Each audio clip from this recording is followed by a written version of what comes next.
दक्षिणः सोमपावकः सोमा पुरुषतमसप्तमः विनय सत्यसन्धो दाशाः सातुलापतिः जीवो विनयदासाक्षी मुकुन्दो विक्रमः अम्भो नदिरनन्तात्मा महोदरीशयोऽङ्करः अजो महारः स्वाभाव्यो जिनामिन्द्र प्रमोदनः आनन्दो नन्दनो नन्दः सत्यधर्माद्रिविक्रमः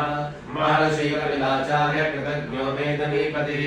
त्रिभुवनसुदशालक्ष्यो महाशङ्गाकृताङ्कतः महावराहो गोविन्दः सुषेण कनकाङ्गदी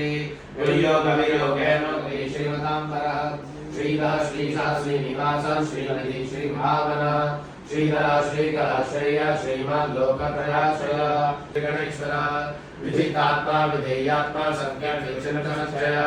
उदयरासवचक्षुप्रणीशः शाश्वतस्थिरः कामदेवः कामपालः कामी कान्ताकृतागमः अन्यदेशः विष्णुर्वीरो नन्दो धनराजिकः सर्वसहो नियन्ता नियमो यमः सर्वकालसाधुर्प्रभुः रविर्विरोचनः सूर्यः सवितरणो जनजनमार्निर्भीमो भीमपराक्रमः आधारनिरयोधाता पुष्पः सजीवनः